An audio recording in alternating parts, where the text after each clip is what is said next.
Bien, donc nous reprenons la deuxième session. Donc on appelle Anthony Renuguera de Nancy sur les compétences non techniques en chirurgie robotique et leur incidence sur les événements porteurs de risques et l'étude multicentrique.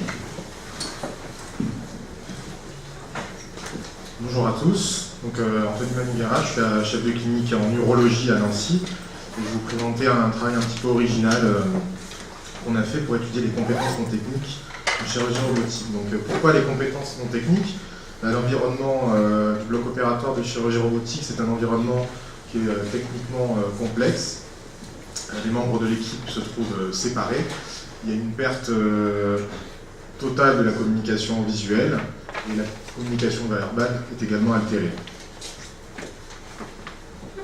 Quand la communication, le travail d'équipe ne marche pas, voilà ce qui peut arriver. Ça, c'est l'accident de Tenerife en 1977, avec 583 victimes, où 2 Boeing 747 se sont rentrés dedans, car les 2 pilotes n'ont pas écouté les communications, n'ont pas bien communiqué avec la tour de contrôle.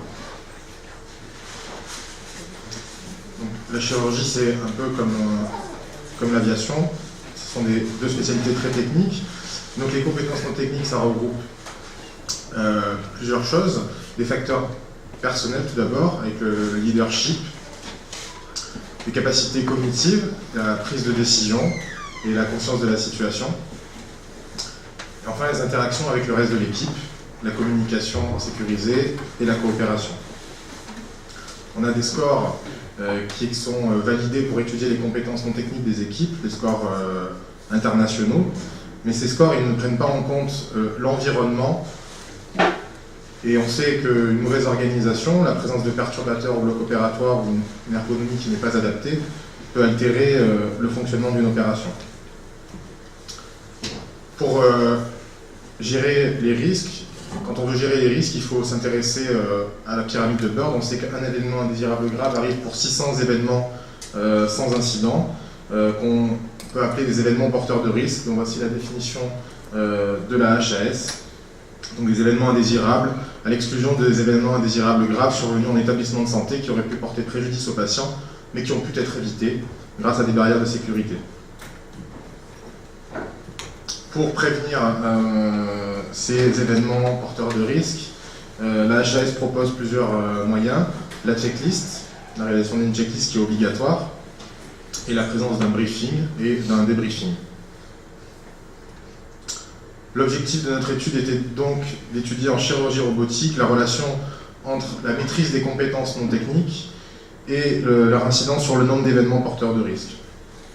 Pour cela, nous avons mené une étude prospective multicentrique sur 5 services d'urologie français et on a étudié 3 types d'interventions chirurgicales, à savoir la prostatectomie, la néphrectomie et la cure de syndrome de jonction, qui sont les 3 interventions les plus pratiquées en chirurgie robotique.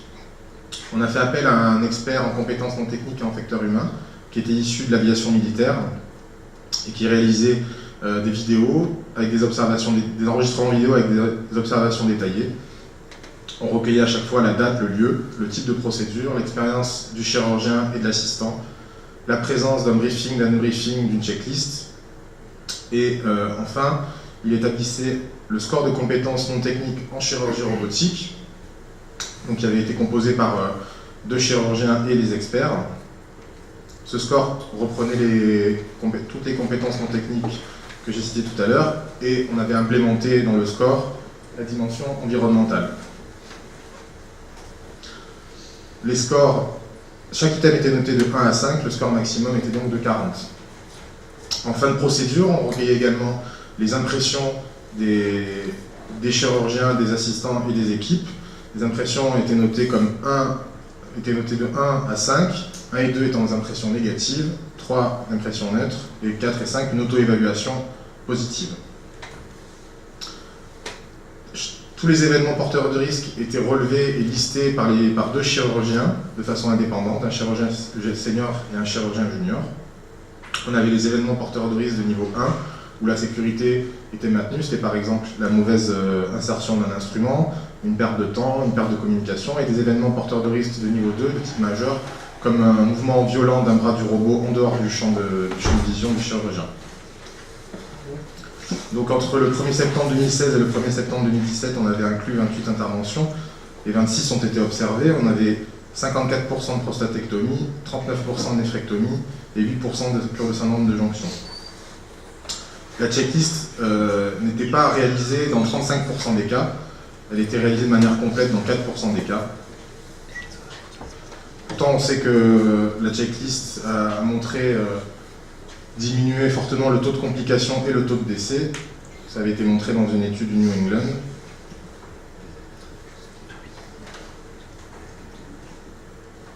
Quand on demandait aux équipes comment elles voyaient la checklist, elles nous répondaient qu'elles voyaient cela comme une formalité administrative, un moyen de pénaliser le personnel en cas d'événements indésirables, un outil de surveillance et un outil statistique. La présence d'un briefing était notée dans 46% des cas, celle d'un débriefing dans 8% des cas. Sur les 26 procédures, on observait en médiane 9 événements porteurs de risque par procédure. Les scores de compétences non techniques, donc sur 40, étaient en médiane de 18, avec un score minimum qui était à 10 et le meilleur score était à 25. On a étudié la corrélation entre donc, le score et le nombre d'événements porteurs de risque. Le coefficient de corrélation entre le score et le nombre d'événements était à moins 0,9, ce qui fait une corrélation fortement significative de manière négative, c'est-à-dire que plus les scores en compétences étaient élevés, moins il y avait d'événements porteurs de risque. Ceci est également vrai pour les événements porteurs de risque de niveau 1, de niveau 2, chaque dimension du score, et tous les résultats étaient statistiquement significatifs. On n'a pas retrouvé de relation statistiquement significative entre l'expérience du chirurgien et le nombre d'événements porteurs de risque, ou encore le score des compétences non techniques, ce qui était assez surprenant, mais qui peut être expliqué par un effectif peut-être un peu faible, et le fait qu'on avait 83% des chirurgiens qui avaient tous une grande expérience de chirurgie robotique. On n'a pas non plus retrouvé d'association significative entre le nombre d'événements porteurs de risque et l'absence ou la présence d'une checklist, même si on peut quand même remarquer que quand elle n'était pas faite, il y avait quand même un petit peu plus d'événements porteurs de risque. Pareil, cela peut être dû à un manque d'effectifs. Concernant enfin l'auto-évaluation des chirurgiens, on notait aucune auto-évaluation négative de la part des chirurgiens dans aucun des domaines des compétences non techniques. On peut également noter que 100% des chirurgiens s'auto-évaluaient de manière positive pour la prise de décision et la coopération avec leur équipe. Les assistants, eux, ne s'évaluaient que dans 13% des cas de manière négative sur l'ergonomie et aucunement dans leurs compétences non techniques personnelles. Pour 58% des chirurgiens, il n'y avait aucune amélioration à apporter, et également pour 42% des assistants. Il n'y a pas de formation standardisée aux compétences non techniques en France, et peu en Europe. Pourtant, on connaît le rôle primordial de l'aide opératoire en chirurgie robotique. Il y a donc un intérêt démontré et indispensable de la formation par la simulation. Et cette formation doit concerner tout le monde, le chirurgien, l'assistant et toute son équipe. En conclusion, donc la formation à la chirurgie robotique passe d'abord par une formation technique à la télémanipulation du robot et de la console, qui est un prérequis, on ne peut pas improviser. Mais la formation aux compétences non techniques, elle est également très importante, puisqu'on a trouvé que les compétences non techniques amélioraient la performance d'une intervention. Donc cette formation est vraiment nécessaire si on veut améliorer la sécurité des procédures. Elle doit, j'ai déjà dit, concerner toute l'équipe. Il s'agissait d'une première étude de ce genre, qui a globalement été bien acceptée, avec une bonne adhésion des équipes et une volonté de s'améliorer sur le plan non technique. Et en perspective, juste, je voudrais mettre ce tableau qui est un petit peu compliqué. C'est un score qui a été validé par une étude anglaise dans Surgical Endoscopy, qui est sortie au moment où on faisait notre étude et qui en fait reprend un petit peu les mêmes éléments et qui a validé un score de compétences non techniques applicable à la chirurgie robotique, où ils prennent en compte les dimensions de l'environnement. Voilà, je vous remercie de votre attention.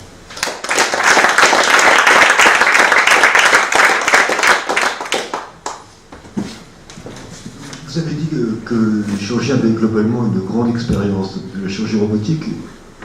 Pour situer les choses, vous diriez en moyenne combien de procédures? Il y avait 83% qui avaient plus de 150 procédures à leur actif. Est-ce que vous avez des questions? Oui, c'est une étude qui est vraiment originale, dont s'est chargé Anthony, et qui montre bien que les mentalités sont en train de changer.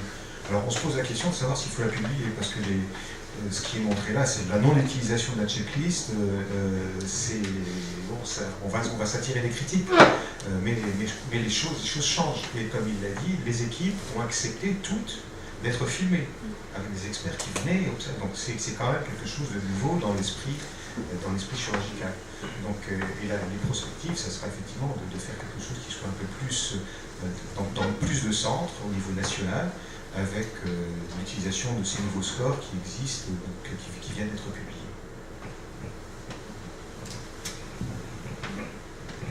Oui, merci pour la présentation. J'ai juste quelque chose qui m'a peut-être échappé. Du coup, l'évaluation des compétences non techniques par l'expert n'était pas liée au nombre d'événements indésirables, n'était pas statistiquement liée au nombre d'événements indésirables. Ah, Ici, il y avait... d'accord. Parce que c'est C'était l'expérience des chirurgiens qui était... Ah, c'est l'expérience qui... D'accord. Là, il y avait un coefficient de corrélation qui était très proche de 1 de manière négative, donc c'est une association qui va... Et donc, par contre, les compétences non techniques n'étaient pas liées du coup à l'expérience du chirurgien, Non. parce que là, je me suis un peu embrouillée. Non.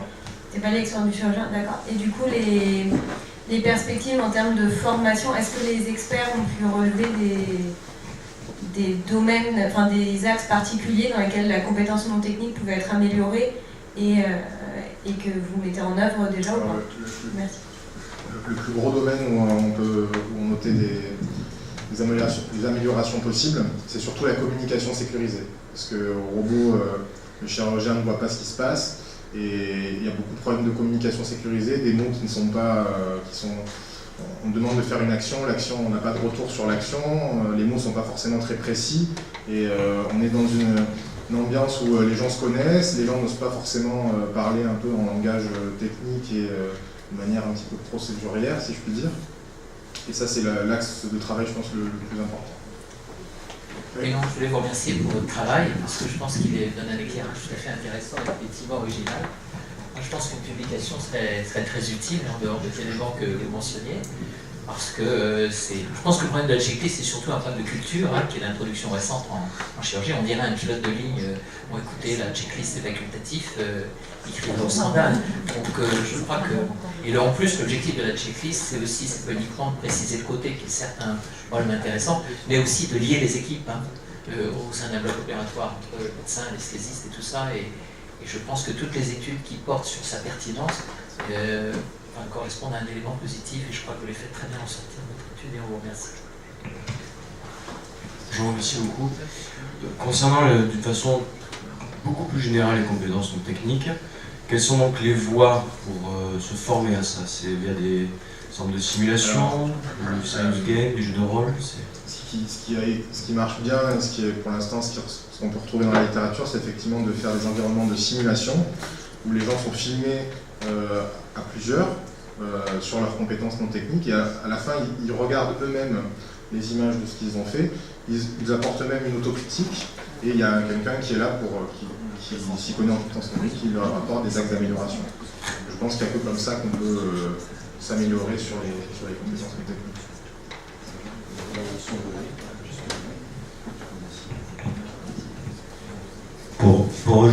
Pour rebondir là-dessus, il me semble que dans les dernières publications, il y a certaines équipes qui ont créé ces escape games, donc c'est des jeux où il faut réussir à bien communiquer pour pouvoir sortir d'une salle, et ensuite ils étaient analysés, débriefés.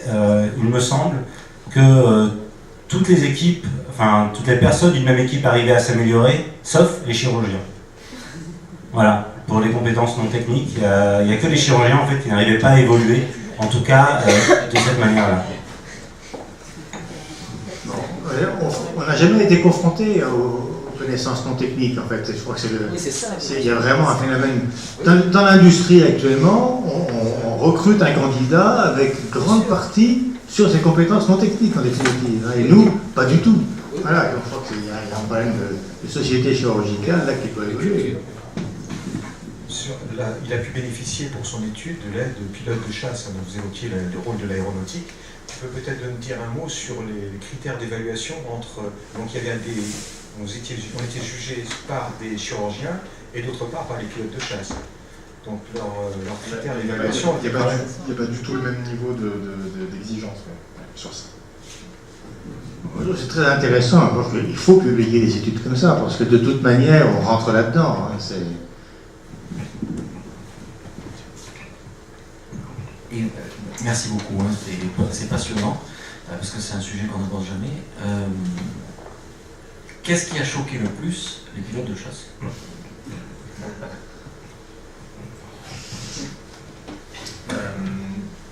Surtout la checklist, parce qu'elle était absente dans de nombreux cas et ça les a vraiment choqués. Oui.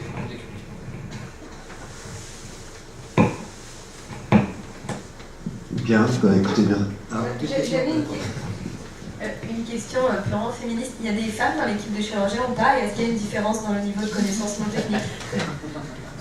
Il n'y a pas de femmes chirurgiens, non. Malheureusement, en neurologie, il n'y a pas... Alors il faudrait peut-être refaire cette étude. Ça vient. Merci beaucoup. Merci. Bravo.